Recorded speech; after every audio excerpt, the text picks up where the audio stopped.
Hindu calendar के अनुसार छठ का पवित्र त्योहार कार्तिक माह के शुक्ल पक्ष की षष्ठी तिथि को मनाया जाता है। यह पर्व बहुत ही कठिन माना जाता है।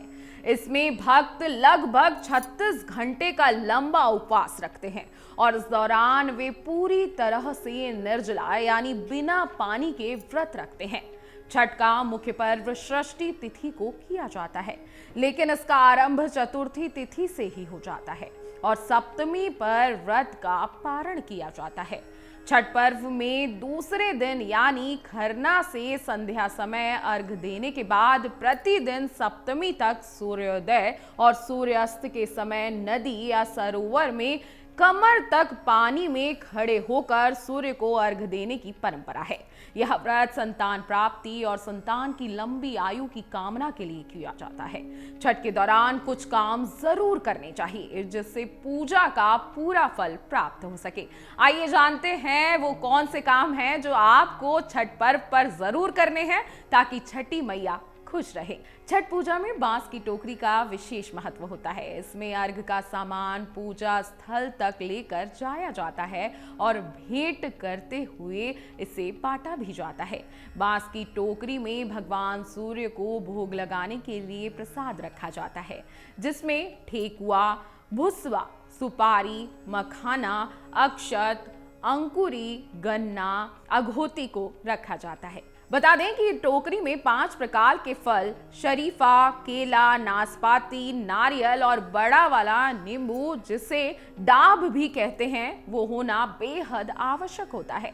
साथ ही पंचमेवे यानी 5 रंग के मिठाई भी रखना बेहद जरूरी है। इस बात का ध्यान जरूर रखें कि जिस टोकरी में छठ पूजा के लिए प्रसाद रखा जाए उन पर सिंदूर का टीका जरूर लगाएं।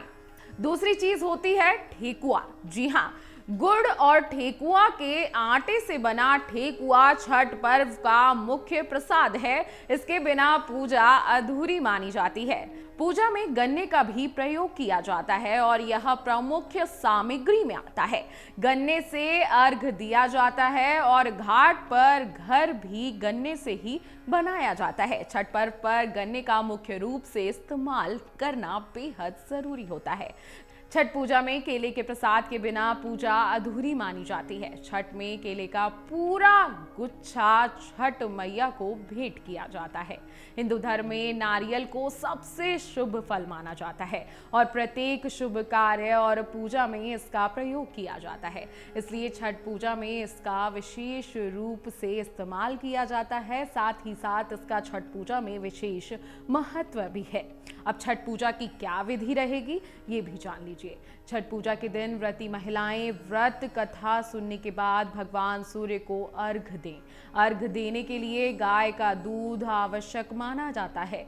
इसके बाद लाए गए सभी सामग्री में भगवान सूर्य को भोग लगाया जाता है और परिवार के लिए सुख समृद्धि की प्रार्थना की जाती है। भगवान सूर्य की पूजा के लिए चंदन, अगरबत्ती या धूप, कुमकुम और कपूर भी रखा जाता है और उससे आरती की जाती है। छठ पूजा बेहद ही पवित्र मानी जाती है, इसलिए आपको छठ पूजा के दौरान कई नियमों का ध्यान रखकर पूजा उपवासना करनी चाहिए।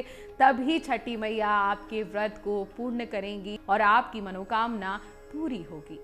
अगर आप ये वीडियो YouTube पर देख रहे हैं तो हमारे चैनल को सब्सक्राइब करें और बेल आइकन को दबाना ना भूलें। अगर आप Facebook पर ये वीडियो देख रहे हैं तो हमारे पेज को लाइक करें।